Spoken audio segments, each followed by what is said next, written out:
Bienvenidos a Un Mundo de Economía. Tengan todos un excelente martes. Hoy, como cada martes, llevándoles a ustedes la sección acostumbrada a un punto candente en la economía, que puntos candentes cada vez hay más y de mayor intensidad, sin ánimos de exagerar. Bienvenidos, David y Fidel. Gracias, Darcy y David. Buenos días. Amigos, buenos días. Bienvenidos todos ustedes a este programa nuestro de hoy. Nuestra sección de Un Punto Candente de la Economía hoy lo titulamos Venezuela, ¿se está quedando sin activos? La pregunta es muy válida y, por cierto, a 15 años de aquel 11 de abril del 2002, las causas que lo originaron siguen vigentes, pero con mayor gravedad tras 15 años de una situación irresoluta en donde los problemas se siguen sumando y, por supuesto, se van agravando. 15 años después, y con la justificación de aquel 11 de abril del 2002, el gobierno del presidente Chávez y posteriormente del presidente Maduro utilizaron como pretexto y como causa, como fundamento para endurecer y profundizar la revolución, precisamente lo ocurrido en aquellos días. Y vinieron entonces una serie de leyes y de políticas mucho más radicales para ir, creando las condiciones de sostenerse en el poder. Y llegamos a lo que estamos hoy, David y Darcy. Un país que se está quedando sin activos. Bueno, y eso para decirlo de una manera un tanto sutil, porque hay economistas no son posiciones extremas, sino dada la realidad en cuanto al manejo que se ha hecho en los últimos años de los activos de la nación, que están diciendo Venezuela está siendo rematada, así, sin ton ni son. Y vale destacar lo siguiente. ¿Qué dices tú de esa expresión, David? Por cierto, se está rematando Venezuela, se le están rematando los activos, es parte de la desesperación que hay por la disminución de los ingresos. Todos sabemos que el petróleo representa el 96% de las divisas que entran a la economía nacional desde el 2008, desde el 2010, y aquí rememorando frases del presidente Chávez, como hizo el recuerdo Fidel hoy, en cuanto a este 11 de abril, en esa oportunidad, dado el descenso que venían presentando los precios del crudo en los mercados internacionales, él se refirió al coltán como un recurso mineral importantísimo que nos iba a dar la disponibilidad y sobre todo la oportunidad de salvar la nación. Y de ahí empieza a establecerse los negocios, las contrataciones para las explotaciones del coltán, así como también con la faja petrolífera. ¿Recuerdan ustedes? Eso está vivo. La faja petrolífera tiene una historia. Comenzó, la apertura de los años 90, comenzó con asociaciones estratégicas. ¿Qué era una asociación estratégica? La empresa multinacional traía la mayor parte del capital para invertirlo en el bloque petrolero. En el año 2000, Chávez cambia las asociaciones estratégicas por empresas mixtas. ¿Cuál es la diferencia? Establece que PDVSA tenga la mayoría del capital, un 51%. Ahí se establece un problema. Es PDVSA quien tiene que aportar la mayoría del capital que PDVSA no tiene. Y no tuvo y no aportó. Y menos hoy en día. Y vinieron las demandas. Porque cambiaron las reglas de juego, no se reconoció el capital, etcétera. Entonces, de una planificación que debíamos tener en este momento una producción de 7 millones de barriles, tenemos una producción de 2 millones. Y en descenso. Y en descenso. Según los especialistas. Con un abandono de áreas tradicionales y un estancamiento de las nuevas áreas de petróleo pesado en la faja del Orinoco.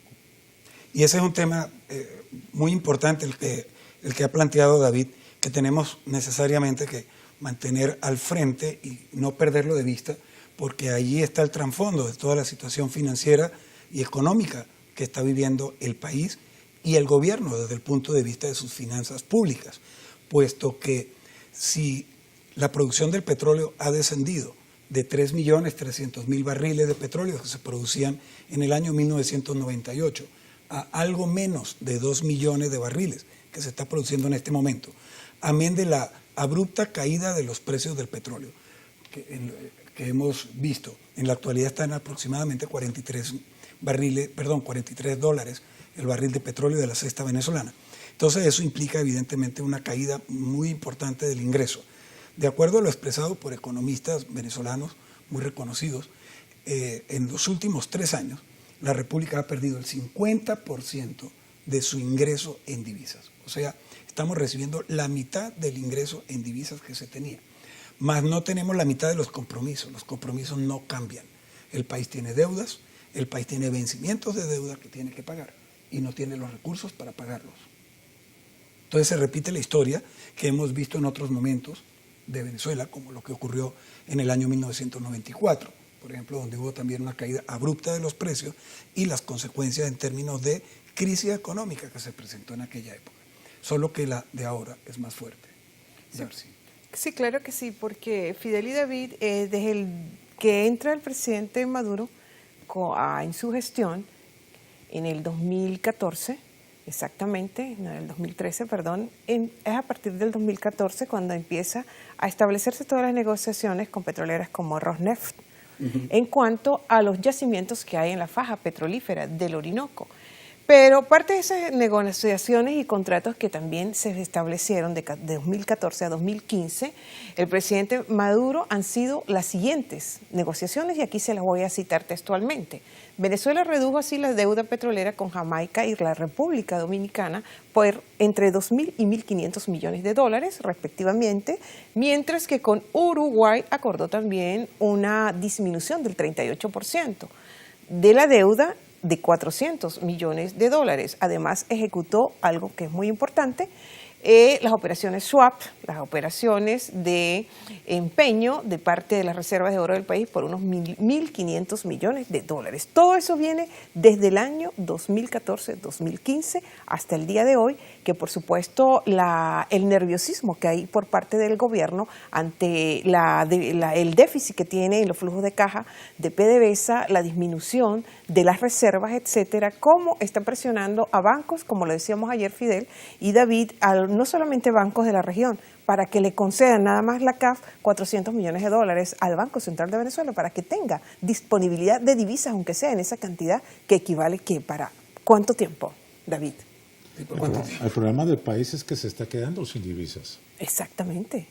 Es decir, Venezuela ha tenido, respecto a la dependencia petrolera, del ingreso petrolero, Venezuela llegó a reducir la dependencia del ingreso petrolero a un 72%. El estrangulamiento que hubo de los diversos sectores de la economía, Venezuela exportaba, estaba exportando cantidades significativas que dejó de exportar, estaba exportando combustibles que dejó de exportar, volvió a incrementar la dependencia de la renta petrolera al 96% que tenemos hoy en día. Sí. Ahora, muy bien, el país se está quedando sin divisas. ¿Qué significa eso? Está produciendo poco petróleo, no tiene flujo de caja, el precio del petróleo está bajo y el país está buscando desesperadamente rematar los pocos activos que tiene para conseguir un flujo de efectivo. Pues económicamente, con todo eso que tú acabas de citar y que es la realidad, el futuro no es nada alentador si no se toman las medidas realmente necesarias, concretas y efectivas para empezar a recorrer la senda de la recuperación tan necesaria, la recuperación económica aquí del país. Vamos a cumplir compromisos comerciales y enseguida regresaremos con más de Un Mundo de Economía, por aquí por su televisora del Táchira.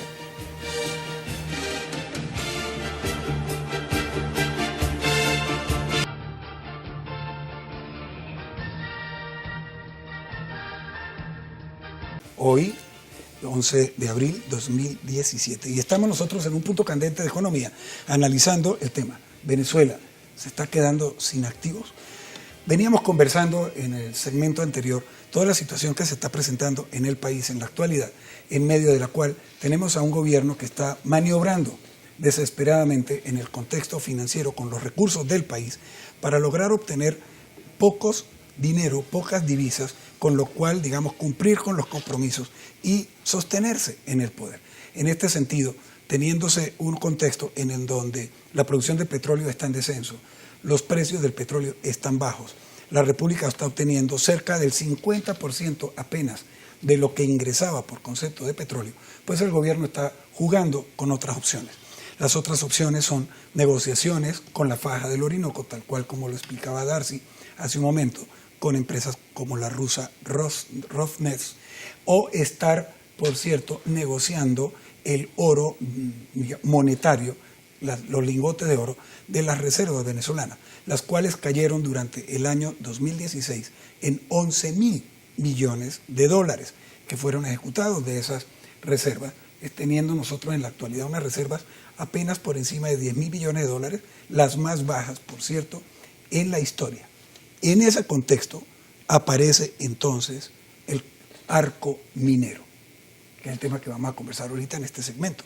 Aparece el arco minero como una propuesta del gobierno nacional para permitir la explotación de los minerales que se encuentran ubicados en el suroriente venezolano, en una zona, por cierto, que es protegida mundialmente, que es reconocida como patrimonio de la humanidad, que son los bosques del Estado Bolívar y del Amazonas, en donde se encuentran, por supuesto, estas reservas mineras que ahora se autoriza explotar de manera abierta y donde están ingresando ingentes cantidades de compañías mineras extranjeras y venezolanas en un contexto de poco control ecológico. Darcy, ¿qué está ocurriendo allí? Bueno, el arco minero sabemos todos que tiene diversidad de recursos, sobre todo muy provechosos, recursos naturales, su extensión de bosques, donde hay minerales muy importantes como está el oro, igualmente cobre, en fin. Y el hierro, el coltán, exactamente, y ha surgido como una alternativa ante el declive económico de la administración del gobierno actual, anunciado por el presidente Chávez en su tiempo, y igualmente por el presidente actual.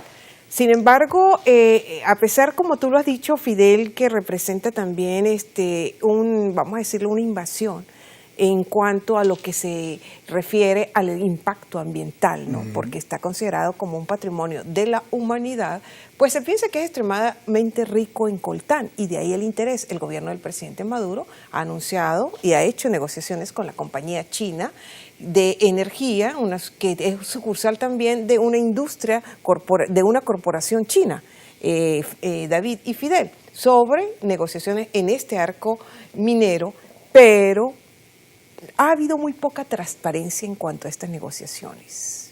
Ha habido muy poca información y muchas denuncias, inclusive el gobierno ha ido en contra de las alertas y todo por parte de lo que son las comunidades internacionales de protección al ambiente. El arco minero es un nombre que no existe en la realidad. ¿Existen recursos minerales en esa área? Sí. Pero ¿cuál es la cantidad de recursos minerales? ¿Dónde están situados? No se ha hecho los estudios. El gobierno está otorgando concesiones, está dando una apertura para que entre compañías sin los estudios previos. Está haciendo las cosas al revés. Denota desesperación. Exactamente. Denota desesperación. Porque no se están haciendo las cosas de la forma... están negociando, pero no tienen cuantificado los recursos que hay, la calidad de los recursos. Y para empezar a hacer negociaciones deben tener un proyecto previo, un estudio, un análisis muy completo donde no puede obviarse el estudio ambiental. Y el impacto ambiental, esa es vital para Venezuela. El área ambiental es la zona de protección de los recursos hídricos que Venezuela necesita para generar hidroelectricidad, Guri y las represas que todavía están pendientes por construir. Siendo de paso Venezuela uno de los únicos 8 países con recursos hídricos apropiados para el desarrollo de hidroenergía. Y tenemos que cuidar ese recurso de manera de tenerlo en condición productiva, ¿no? Ahora ahí el detalle. Ajá. Ahora bien, mire, una empresa minera se puede hacer, pero tiene que tener planificación. Claro. Tiene primero que haber una evaluación de la cantidad de los recursos, dónde están situados. Tiene que haber un acuerdo con las compañías de que respeten normas ambientales. Esto está pasando en forma muy desordenada. Sí, eso traduce la improvisación y la desesperación que tiene el gobierno. Y de ahí que yo creo que no están exagerando muchos de los economistas aquí en Venezuela y estudiosos del tema del caso venezolano en su ámbito económico cuando se están refiriendo a que Venezuela está siendo rematada. Sí, pues bueno, esa es la impresión que da Darcy, porque se está buscando recursos por todos lados y de manera de tratar de explotar lo que se tiene como sea, en la condición que sea y al costo que sea, ecológico incluido. Entonces, ¿Tendrán razón los economistas que opinan al respecto? ¿Nos están rematando? Buena pregunta, creo yo. Amigos, tenemos que hacer un corte comercial nuevamente y regresamos con la tercera parte de nuestro programa, donde vamos a concluir sobre el tema que estamos tratando. Venezuela se está quedando sin activos. Ya venimos.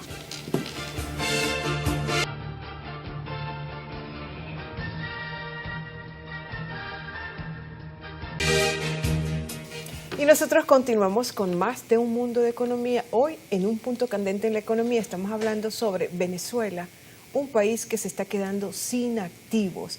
En el primer trimestre del 2016, Venezuela tuvo que vender el 16% de sus reservas de oro. Estas son las reservas pasivas con las que cuenta una nación. 1.700 millones de dólares vendió de sus reservas en el primer trimestre, repito, del año 2016. Esta fue una información, una data que dio el Fondo Monetario Internacional. Prácticamente se está raspando la olla, haciendo negociaciones así de una manera muy imprevista, sin ninguna planificación en cuanto a la faja petrolífera del Orinoco, al arco minero y ya con la venta de las reservas pasivas de la nación, como es el oro, David. Fidel, ¿se está raspando la olla? Sí, pero la pregunta que uno tiene que hacerse en el fondo es ¿por qué? ¿Por qué tomar este tipo de acciones de esta manera?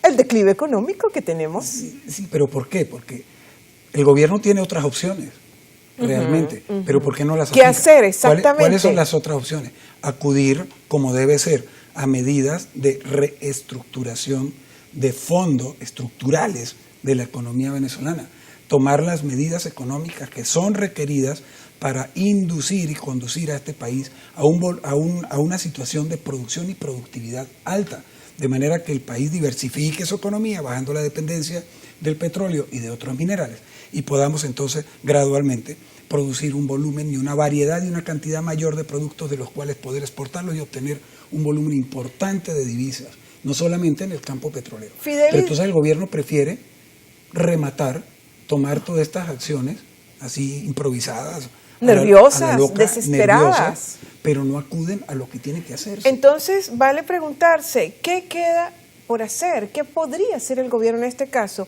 ¿Recurrir otra vez al fondo chino? ¿A los bancos de la región, CAF, BID o al satanizado Fondo Monetario Internacional? La acción real de Venezuela es acudir a los multilaterales, incluido dentro de estos multilaterales el Fondo Monetario Internacional. Que ha sido tan satanizado y tan subestimado por parte del gobierno actual.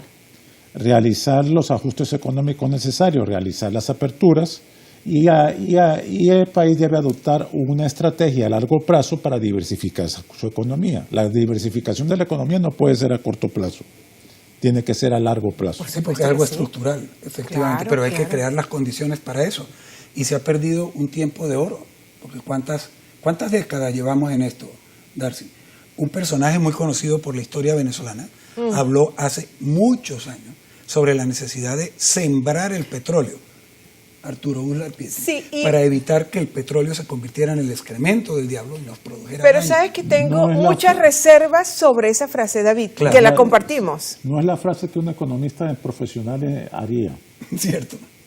Es decir, la frase correcta es promoción de economía, promoción de áreas no tradicionales. A través del petróleo. A través del petróleo, usando el petróleo como puntal.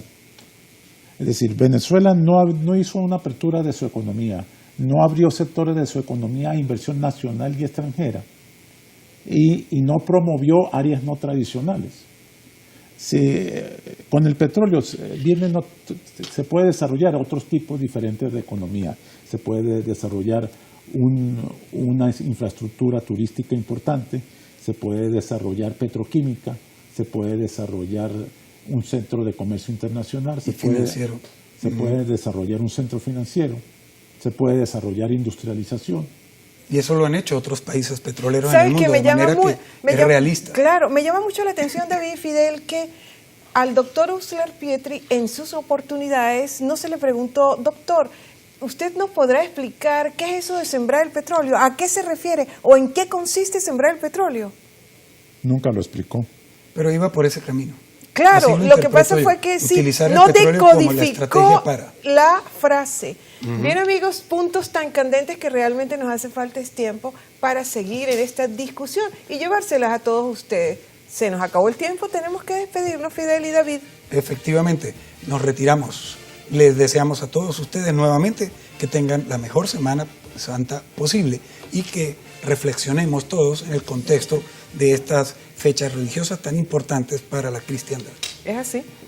Bueno, amigos, gracias, David, gracias a todos David, un gusto. ustedes y ya saben que debemos conducirnos cada vez más con mucha inteligencia, prudencia para compartir el protagonismo que hoy en día tiene la economía.